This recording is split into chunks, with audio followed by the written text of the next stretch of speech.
Hello and welcome to Section 3, Keras, making Theano even easier to use. In the previous section, we saw how to train a simple model with Theano.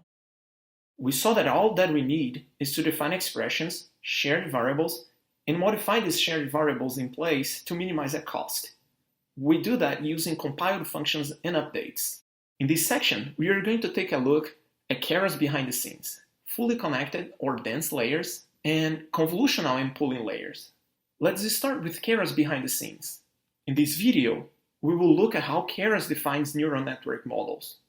How does it connect multiple layers? And we will see where in Keras a model is compiled and trained. To motivate our quest through Keras, we go back to the MNIST classification. This time, let's define a multi-layer perceptron. Like this one, a 2-hidden-layer neural network. Let's go to Keras source on GitHub and start by learning what this sequential means. Here on Keras source code, we start by going to the folder Keras, models, and we look for a class sequential.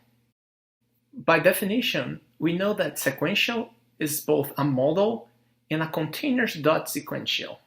Let's understand this containers.sequential first. Containers.sequential is inside Keras, layers, containers.py.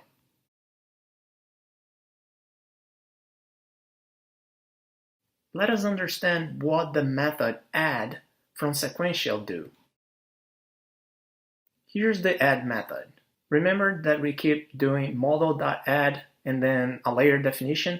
So yeah, let us understand what it does. Containers.sequential simply creates a list with all the layers we added. Also, all the layers in Keras have this setPrevious method. This is how the getInput function knows the layer input expression. I set expression to remember that all these operations are symbolic and represented in Theano or TensorFlow, depending on your backend. No actual numbers are calculated when defining a Theano expression. We only get them when calling a compiled function. So this is containers.sequential. Let's go back to the models.sequential.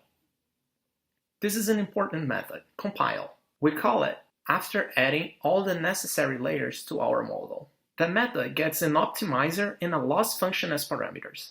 If they are strings, Keras will look at a list of valid predefined functions. Down here, inside the compile method, we see how the model gets the total inputs and outputs of the network. In here, we can see that the desired signal is expected to be of the same shape as the output of the network. This is to make sure they can be compared. A few lines later, still inside compile, these two lines calculate the cost function for training and test. Sometimes they are calculated differently, especially when using regularization such as dropout. There is another pair of important lines in compile that I want to talk about, which is the definition of updates. We are giving a list of parameters and the cost function to the optimizer class, and it returns the updates to optimize the parameters. Check optimizer.py for more details. Finally, the compile method finishes compiling the functions themselves to output the cost function and update the weights. Note how the test functions don't have updates. This is to avoid optimizing the model on the held out test dataset. For the Theano backend case, k.function simply calls Theano.function. After we call model.compile, we want to train our model, and we do that using fit. Fit is also pretty straightforward. The method will get inputs x and desired values y. That size is the number of rows or samples from the dataset that the model sees at a time. Number of epochs is how many passes through the entire dataset will the method do before stop training. This fit method will call the compiled_train function and update the parameters, using our passed input-output pairs as input. Fit can also receive a validation data and report performance on a held out dataset.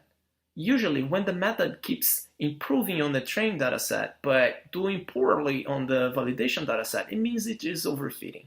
This is why it is interesting to pass a validation data to the fit method. This ends our video. In here, we saw how Keras automated the Theano pipeline to write symbolic expressions and compile functions with updates to optimize values in place. In the next video, we will understand how fully connected or dense layers work.